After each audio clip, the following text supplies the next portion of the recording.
She told me I wasn't exciting anymore, that I'd changed, that I was boring. What she didn't know was that I had already seen the receipts, the hotels, the wine bars, the gym sessions that ended in someone else's bed. So while she thought she was slipping out the back door, I was sitting with my lawyer, quiet, prepared, and holding every single piece of evidence. This isn't a story about heartbreak. It's about how I let her walk right into her own downfall and congratulated her from the other side. It's amazing how betrayal doesn't always show up with screaming matches or lipstick on a collar. Sometimes it shows up as a sigh across the dinner table. We were halfway through a forgettable Tuesday night, takeout containers open, the TV playing something neither of us was watching. She was scrolling through her phone, wine glass in hand, like always. I asked her if she wanted to watch that documentary we'd bookmarked last week. She didn't even look up. She just sighed, long and flat. Then she said it. "You've changed." I blinked, caught off guard. "What do you mean?" She finally glanced up, eyes tired, or maybe just uninterested. "I don't know. You're not fun anymore. You're just kind of stuck, predictable. You used to be spontaneous. Now it's like you've become someone else." She went back to scrolling, like she'd just commented on the weather. That sentence didn't come from nowhere. It had weight, distance, practice. She'd been thinking it for a while, and tonight, she just decided to let it out. The crazy part? I didn't even get mad. I just sat there, letting the words settle in. And the more I thought about it, the more I realized she wasn't wrong. I had changed. I stopped chasing bars and last-minute trips because I was building a life. For us. I gave up poker nights and happy hour to be home for dinner, to paint the hallway, to help her mother with the move. I gave her stability, and somewhere along the way, she confused that with being boring. That night, she went to bed early, barely a good night. I stayed in the kitchen, staring at my untouched food, the silence in the apartment loud enough to rattle. She said I'd changed, but the real truth, she had. And the worst part was, she thought I hadn't noticed. But I had.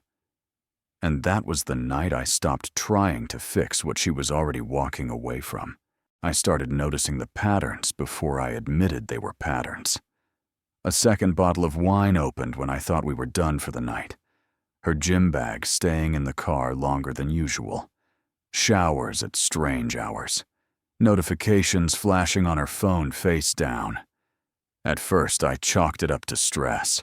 Maybe she was trying to reconnect with herself. That's what she'd said anyway. I just need time for me. And I believed her. Because that's what you do when you love someone. You give them the benefit of the doubt. Even when your gut starts whispering something your brain refuses to hear. She started going to the gym more often. New leggings, new water bottle, new playlist she wouldn't share. One time, I made a joke, lighthearted, maybe a little insecure. Something like, "Should I be worried you're getting hotter than me?" She rolled her eyes, but not playfully. More like I was a distraction she had to tolerate. Then came the girls' nights. Once a month became once a week, then twice. Dinner with the girls, cocktails and dancing. Don't wait up. No selfies, no tags. Just a blurred-out story with a drink and a candle, maybe a cropped hand or two. One night I asked who she was with, and she smiled like I'd just asked her to recite the alphabet. "You don't know them. They're new friends. From yoga." Yoga. She hadn't mentioned yoga in months. Something felt off. Not dramatic, not cinematic. Just wrong in that quiet, creeping way you feel when the floor isn't quite level, and you can't explain why your balance is slipping. She stopped touching me, too. Not all at once. Just fewer hugs, less eye contact. Sex faded into routine, then absence, then silence. I started going to bed alone more often than not, scrolling through old photos of us, vacations, goofy moments, her holding my hand, and that way that used to feel permanent. I told myself to talk to her, to ask the hard questions, but every time I opened my mouth, her phone would buzz. She'd glance down, smile faintly, and turn its screen down again. Wine. Gym. Girls' nights. It was all noise. And behind that noise, something else was breathing. And I was finally starting to hear it. It was a Saturday morning when she said it. The kind of moment that doesn't feel explosive at first, just hollow. But hollow things echo, and I've heard that sentence in my head every day since. She was folding laundry on the bed, acting like everything was normal. She'd just come back from another yoga brunch with women I'd never met, smelling like some cologne that didn't belong in our house. I was at the dresser, putting away socks. The TV was playing something no one was watching, and she said it, casually, like it was a fact, like it didn't need to be explained or softened. I don't think I'm in love with you anymore. She didn't even look up when she said it, just kept folding. I froze. For a few seconds, I didn't even understand what I'd heard. My brain tried to convert it into something less permanent, something survivable. Don't think anymore. When I didn't respond, she finally looked up. Her face didn't show pain. No tears. No guilt. Just that same cool detachment she'd been perfecting for weeks, maybe months. I mean, you're a good man. Stable. Safe, she added, like she was describing a used car she used to love but now didn't feel excited about driving. It's not that you did anything wrong. I nodded, not because I agreed, but because I was trying to stay standing. So what does that mean? I asked. My voice sounded too calm, like someone reading from a script they didn't write.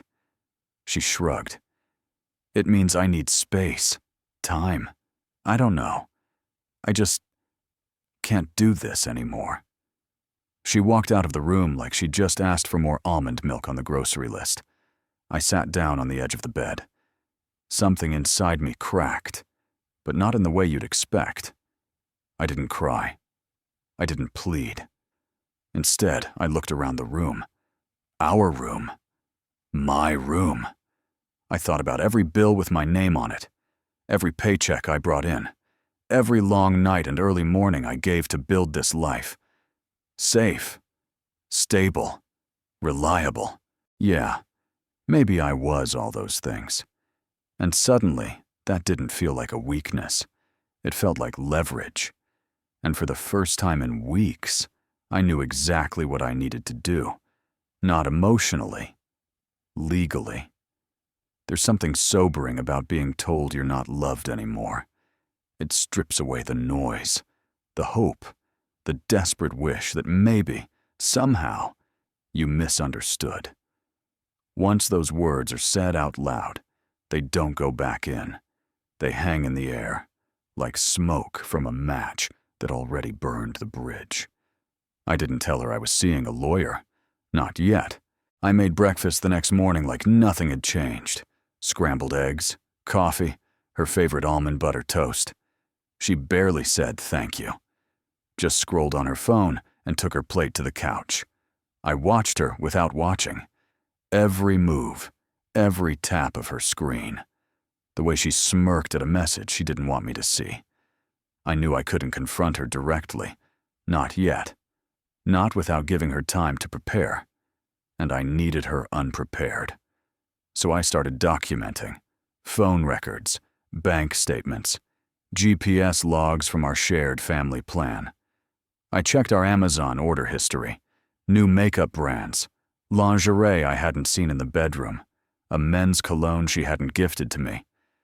I started taking screenshots of her calendar, her texts when she left her phone unlocked by accident. I took pictures of laundry, boxers that weren't mine folded neatly in the basket one day, then suddenly gone the next. She thought I was still confused, still wounded, still processing. And I let her think that. Because if I've learned anything from watching marriages fall apart, it's this. The person who acts first sets the rules. I met with the attorney on a Wednesday afternoon. Downtown office, hardwood floors, cold water in glass tumblers.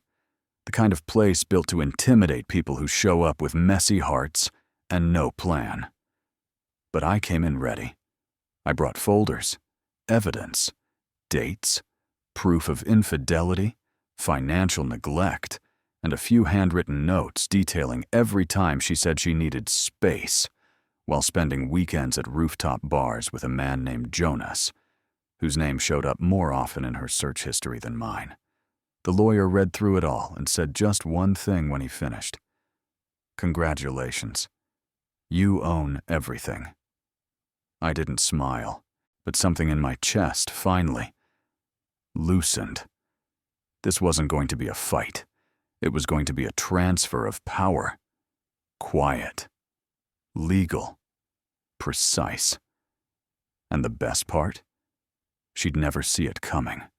Not from the boring husband who made her coffee every morning. I expected the lawyer to be cold, maybe detached. Someone who'd glance at the paperwork, skim through the facts, and push me through the system like another broken marriage on a Monday morning. But he wasn't like that.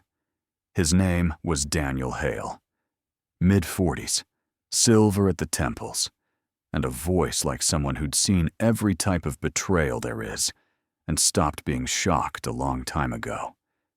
He didn't offer fake sympathy. No cliches, just stillness, a kind of calm that felt like armor. He scanned my notes for a few minutes, not saying much. Then he leaned back in his chair, looked at me and said, "Tell me when you stopped being surprised." That hit harder than I expected. I let out a breath and said, "The night she told me I was boring." He nodded slowly, like that made perfect sense. "They always say something like that," he said. "It's rarely about the affair. It's about the justification. They start needing to believe you deserve it." He walked me through everything, how the property was structured, how our finances were tied together, how the house was under my name alone. Something I'd forgotten mattered when we signed the papers. He explained how the state handled infidelity, how digital evidence worked, and exactly what kind of strategy would leave her legally stunned without ever raising my voice. Then he said something I didn't expect. "Tell me, do you want to destroy her?" I blinked. Number, I want out. I want peace. He nodded again. "Good.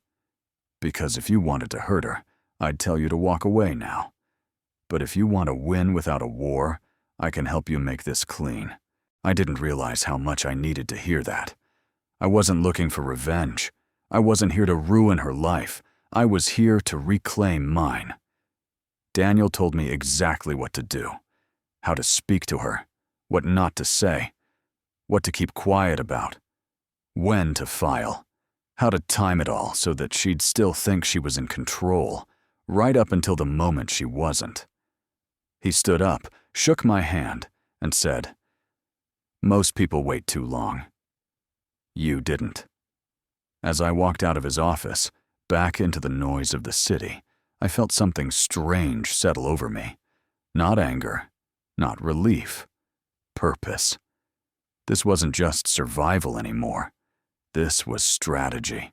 A week after I met with Daniel, she sat across from me at the kitchen table, legs crossed, wine glass in hand, swirling the stem like it was some kind of ritual. She wore that robe she only ever put on when she was about to say something rehearsed. Her lips parted, soft at the corners, trying to look casual. And then she said it. "I think we should take a break." Just like that. No tears, no fight, not even eye contact. Like we were ending a gym membership. I didn't respond right away. I let her fill the silence, and, like clockwork, she did. "It's not like we're getting divorced or anything," she said quickly. "I just need space. I want to feel like me again. You get that, right?" God, the irony. She thought she was initiating this. She had no idea I'd already spoken to a lawyer, gathered evidence, had timestamps, photos, and financial records all sitting in a neatly organized Dropbox folder. She had no idea I'd already filed. "Yeah," I said calmly. "I get it." She blinked. "You do?" "I've been thinking about that too," I said, meeting her eyes for the first time in weeks. "About how maybe this isn't working anymore." Her shoulders relaxed, just slightly. It was like she was relieved to hear me say it, like it gave her permission to slide out of our marriage cleanly. She smiled, and said, "I think it's really mature that we're handling this like adults." I almost laughed, not because it was funny, but because it was so rehearsed. She wanted out, and she wanted to be liked on the way down. That's what this was. An exit wrapped in politeness, sealed with a lie. "You're right," I said. "We'll handle this the right way." She stood up, kissed me on the cheek like we'd just split a dinner bill, and walked down the hallway humming to herself, as if it was her idea, as if I hadn't already flipped the switch behind the scenes. The next morning, I checked the email confirmation from Daniel's office. The paperwork had been sent, and the timer was already ticking. 2 days after she told me she wanted a break, the divorce petition was delivered to her workplace, not the house. Daniel's idea. He said, "It's surgical, clean, and unforgettable." It was also undeniable. She couldn't spin it, couldn't hide it, couldn't pretend it didn't exist. No time to prep a narrative. No room for control. She called me at 12:47 p.m. I watched the screen light up, her name glowing like something spoiled. I didn't answer. Then came the texts. "What is this? You seriously blindsided me like this? I thought we were taking space, not declaring war." War. Interesting word choice, considering I hadn't raised my voice once. She had no idea what war looked like. By the time I got home, she was already there, pacing the kitchen, the envelope torn open on the table. Her eyes were wild, not red from crying, red from not getting her way. "You filed for divorce?" she said, voice sharp, trembling at the edges. "Without even talking to me?" I took off my coat, hung it up calmly, like this was just another Tuesday. "I did," I said. "I figured it was what you wanted. You said you needed space. I'm giving it to you. Legally." She laughed, but there was no humor in it. Just disbelief. "Are you serious right now? You don't just drop paperwork like this. That's not how adults handle things." I looked at her for a long moment. "You're right. Adults talk. But you stopped doing that a long time ago." Her face fell, just a little. She wasn't used to me speaking with weight, with finality. She tried a new angle, softer voice, big eyes. "We could have figured this out. You didn't have to make it ugly." I leaned forward, quiet but firm. "Nothing about this is ugly. Not yet. But that depends on how honest you're willing to be, Elise." She froze, because she knew exactly what I meant. She didn't ask what I knew. She didn't ask if I had proof. She just stood there, folding in on herself. I walked past her, poured myself a glass of water, and said over my shoulder, "I have a lawyer, one of the best, and he knows everything." For the first time in months, she didn't have anything to say. No yoga friend excuse. No girl's night lie. No new age therapy jargon about finding herself. She stood there, stripped of all her little power plays. And I realized something, watching her shrink into that silence. This was never about revenge. It was about removal. And I was almost free. Divorce isn't just about broken hearts. It's about paper trails. While Elise sulked in silence and tried to salvage her version of the narrative, I was working behind the scenes with Daniel, digging, organizing, confirming every financial detail that could shift the outcome in my favor. The marriage might have been broken, but the bank account, that's where the real damage was buried. We had a joint credit card, opened during better days, meant to make travel easier, streamline expenses. She insisted on it, said it made us more unified. What it really did was leave a fingerprint on every place she didn't want me to see. Daniel had advised me early on, get your hands on the statements. All of them. Back 6 months minimum. So I did. I thought I was prepared. I really did. But nothing hit harder than seeing the names of restaurants I'd never been to. On nights she told me she was working late. Hotel charges in the city when she said she was staying at her sister's. Lyft rides to neighborhoods she never once mentioned, always ending after midnight. And then there were the gifts. 2 pairs of men's shoes, cologne, a bracelet, not my size. I'd bought her jewelry before. I knew the brands she liked. These weren't for her, and they sure as hell weren't for me. All of it bought with our account, with my money. Daniel reviewed the files and sat back in his chair, almost impressed. This, he said, tapping one receipt in particular, a $300 dinner in a hotel lounge, is marital waste. You realize what this means, right? I nodded, jaw tight. It means she used shared funds to cheat on me. And that means, he replied, we can go after it. All of it. Reimbursement. Asset division weighted in your favor. Judges love this kind of clean math. And the real kicker? She never saw it coming. She thought she was being discreet, paying in secret. But in her laziness, or maybe just her arrogance, she kept using the joint card. Over and over. Like she thought the consequences wouldn't touch her. I kept a straight face at home, didn't bring it up, didn't even hint at it. Because the credit card was more than just evidence, it was leverage. And I wasn't going to waste it on a screaming match. I was going to let it speak in court. It's strange how quiet power feels when it finally shifts in your direction. It doesn't come with a bang. No fireworks, no slamming doors, just paperwork, signatures, and the slow unraveling of someone who thought they'd win by default.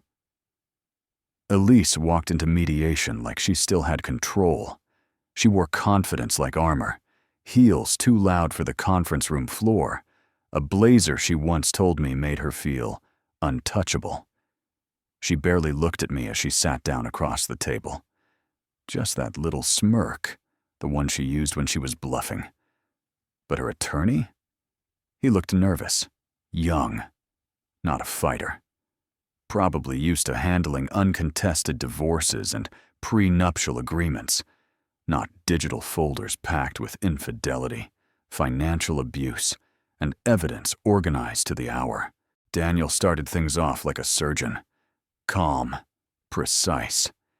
He slid over a printed summary of the case, divided assets, tracked spending, credit card abuse, timeline of lies.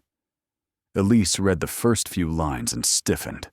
Her attorney skimmed it, flipped a few pages, then leaned over to whisper in her ear. She didn't blink. But I saw the blood leave her face.